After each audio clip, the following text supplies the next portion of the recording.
number 15 Washington at UCLA. Oh, this is a sneaky good game. Friday night, if you don't know about it. Washington is one of those teams, and I think that we should put them in the same category as like Minnesota, sneaky, really good.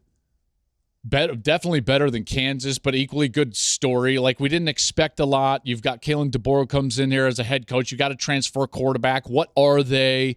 They've played really well, folks. They've played really well. If you haven't looked, Michael Penix, their quarterback, now reunited with his old coach from Indiana. Kalen DeBoer was the OC at Indiana when he was kind of splitting time there. Now they get back together, and what is he doing? Leading the nation in passing.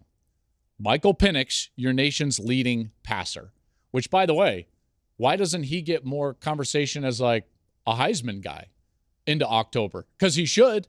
It can't always just be about who's the best player for Alabama and Georgia and Ohio State. Those players are clearly going to be there, and I've read articles that like Brock Bowers should be the Heisman Trophy winner. That's all well and good. Let's start looking around, though. Let's start widening our gaze for the great stories in college football, because one of them is happening up there in Seattle with Michael Penix.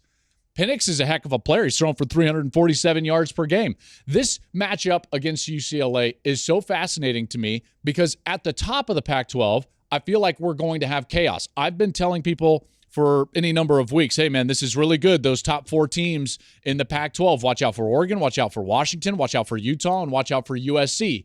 And all the while, I left UCLA out of that conversation. This game to me is all about, is this a 4-team league or is this a 5-team league? All right, is this like super chaos or is it just relative chaos? In a league in which did away with divisions and they're going to put the 2 teams with the best record in their championship game in Vegas at the end of the year. I think it's a fascinating ordeal. Now, one of the things that UCLA is going to have to combat is the fact that I don't expect a great environment at the Rose Bowl. We've all seen those pictures. There's nobody at the Rose Bowl. Now, granted, they're on the quarter system. They don't have their students on campus until now. And should it be better? Yes. Is it Washington? Yes. It's a Friday night. Have you ever driven around LA on a Friday evening? It's brutal. Brutal. I bet it's 35% full at kick time, as they're going to kick that one off at 7:30 local here on the West Coast, which, by the way, that's a 10:30 East Coast game. Pac-12, you just can't get out of your own way. I love this matchup. I do think UCLA is balanced. They can run it. They can throw it. They've got their veteran quarterback. I like what Chip Kelly is doing. But this Washington team, there's something special about it. People don't talk about Washington a lot, but this is, at least in my estimation, one of the major brands in college football. And the reason is, up in Seattle, you'd be shocked at the following that the Huskies have up in Seattle. It's a great fan base. It's a great place to play, and I think that they're brewing something really good up there in Seattle. So give me Washington in that. Hey, thanks for watching. If you enjoy that clip, make sure you click subscribe somewhere down here.